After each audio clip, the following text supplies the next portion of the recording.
Hello everyone, welcome back to my channel. So far we have seen all the Angular routing techniques.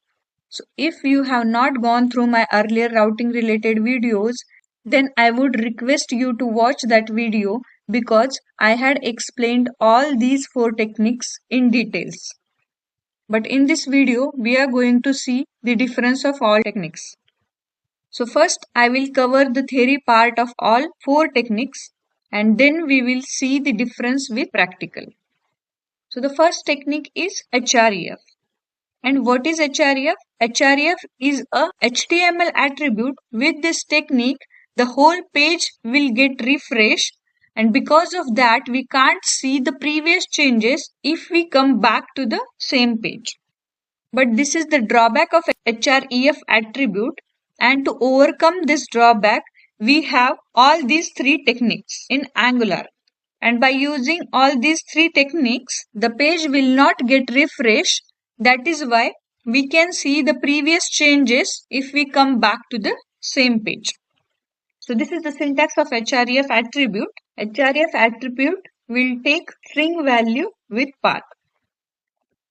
So now we can see the second technique.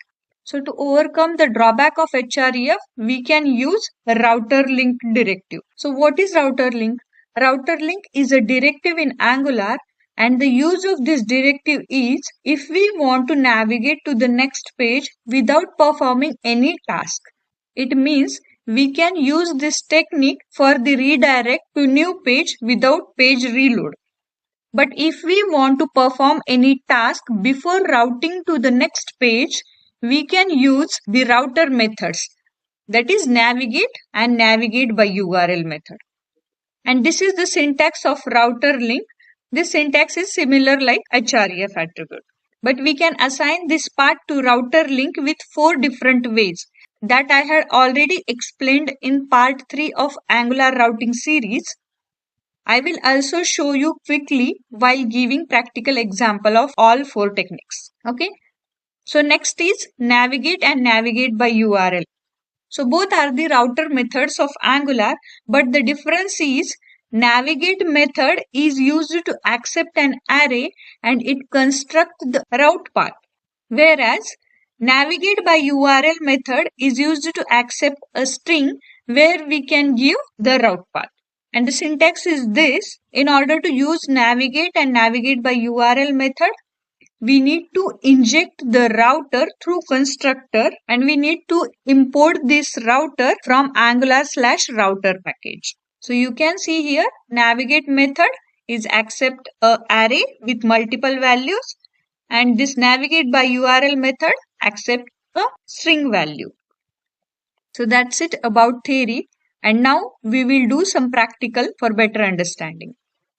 So we will see the actual difference between href, routerLink, navigate and navigateByUrl with practical. So for that, I'm going inside Visual Studio Code. So hope you remember in the previous videos, we have seen the 4 ways of writing routerLink directive. With the same example, I want to continue. So I'll comment this line and I'll add one more line for href tag. So instead of this routerLink, I'll add href to home component. Okay, and save the changes. You can see on the browser. Now I am inside about component.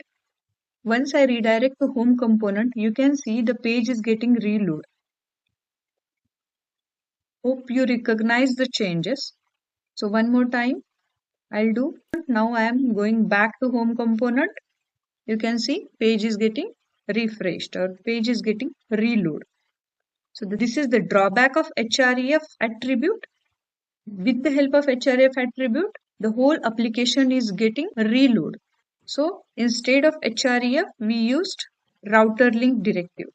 So with the help of routerLink, you can see the changes. Now I am inside about component. Now I want to redirect to home component. The page is not reloading. One more time, going back to home component, page is not reloading. So that is the advantage of routerLink directive. So instead of href, we can use routerLink directive. But the use of routerLink directive is to just navigate from one view to another view.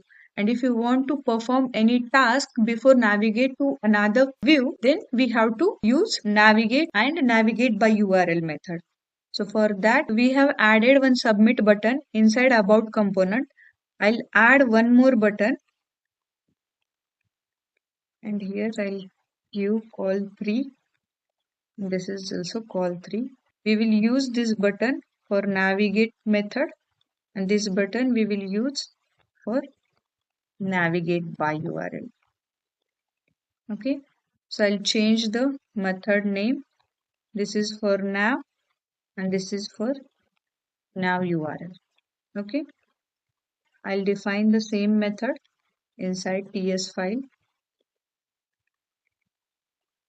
Okay, so for navigate, we need to add the application logic behind that button click, and after that we can add this navigate method. So in order to use that navigate method, we need to inject the router through constructor, and we need to import it from Angular router package. I want to write this method again. We need to write router dot navigate, and this navigate method accept one array with multiple values. Right now we want to redirect to home component from this about component.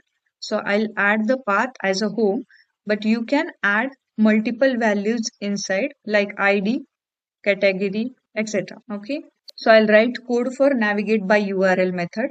So in this also I'll call router dot navigate by URL method, and it accept path with string value. So here we can set path like home path. So save the changes and go to the browser. You can see two buttons, navigate and navigate by URL. Once I click on a navigate button, it is redirecting to the home component, and navigate by URL is also redirecting to home component. I just want to change the path. Instead of home, we will take contact path for more understanding. So for navigation purpose, we have added home path, and for navigate by URL, we have added contact. So once we click on this navigate, it is redirecting to home component, and once we click on a navigate by URL, it is redirecting to the contact component. So this is how navigate and navigate by URL method works. Thanks for visiting my channel.